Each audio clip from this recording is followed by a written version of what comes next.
Hi beautiful subscribers, welcome back to our channel. ఈరోజు కాకరకాయ పులుసు అయితే చేస్తున్నాను. మీ అందరికి కూడా సింపుల్ మెథడ్లో చూపించాలని ఈరోజు అయితే ఈ వీడియో అయితే చూపిస్తున్నానండి. మీ అందరికీ నచ్చితే లైక్ చేయండి, మన ఛానల్ని సబ్స్క్రైబ్ చేసుకోండి, అలాగే కొంచెం సపోర్ట్ చేయండి. ఇప్పుడు ఎలా చేసుకోవాలి ఇప్పుడు చూసేద్దాం పదండి. ముందుగా స్టవ్ ఆన్ చేసి కడాయి పెట్టుకొని దాంట్లో ఆయిల్ వేసుకోవాలండి. ఆయిల్ కొంచెం హీట్ అయ్యాక దాంట్లోన ఆవాలు అలాగే కొంచెం మెంతులు వేసుకొని దాంట్లోనే కొంచెం జీలకర్ర కూడా వేసుకోవాలి. ఇది ఇలా ఎందుకు పొంగుతుందంటే ఇది శనగల నూనె అండి, అందుకే ప్యూర్ శనగల నూనె, అందుకోసమే అలా పొంగుతుంది. ఇది వచ్చి ఒక 2 లేదా 3 ఎండుమిర్చిని కూడా వేసుకోవాలి. వీటిని ఫ్రై అయ్యాక దీంట్లోకి ఒక పచ్చిమిర్చి అలాగే దాంతోపాటు 2-3 వెల్లుల్లి రబ్బలు అలాగే ఉల్లిపాయలను కూడా కట్ చేసి వేసుకోవాలి. మీడియం సైజ్ ఉల్లిపాయ అయితే సరిపోతుంది. వీటిని బాగా ఇలా ఫ్రై చేసుకోవాలి. ఇలా బాగా ఫ్రై చేసుకున్నాక ముందుగా కట్ చేసి పెట్టుకున్న కాకరకాయ ముక్కలను అయితే వేసుకోవాలండి. నేనైతే ఎప్పుడు కాకరకాయలని ఇలానే కట్ చేస్తాను, రౌండ్గా ఎప్పుడు కట్ చేయను అన్నమాట. లోపల గింజలన్నీ తీసేసి కట్ చేసుకుని 2-3 సార్లు క్లీన్ చేసుకొని వేసుకోవాలి.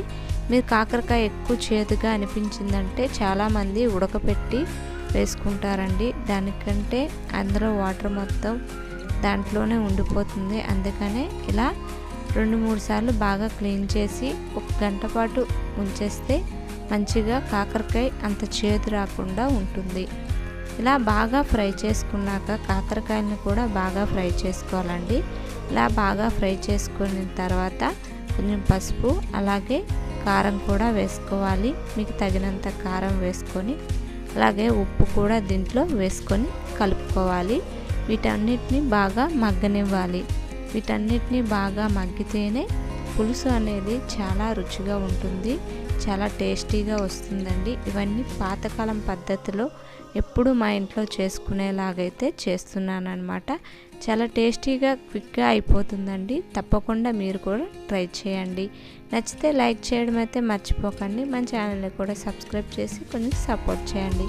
ఇలా బాగా కలుపుకున్నాక దీన్ని మగ్గనించాక దీంట్లోకి మనం చింతపండు గుజ్జునైతే వేసుకోవాలి.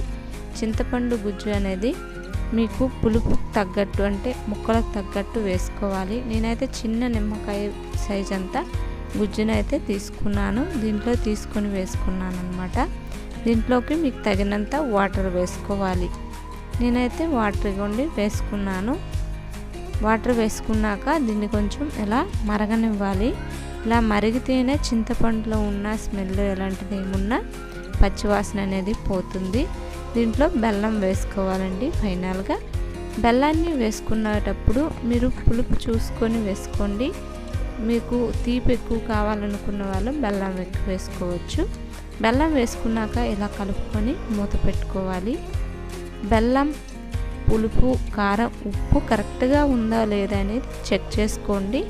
ఇలా బాగా కలుపుకున్నాక పులుపు, కారం కరెక్ట్గా ఉందో లేదో చెక్ చేసుకొని వేసుకొని మళ్ళీ కలిపి మళ్ళీ దీన్ని మూత పెట్టుకోవాలి.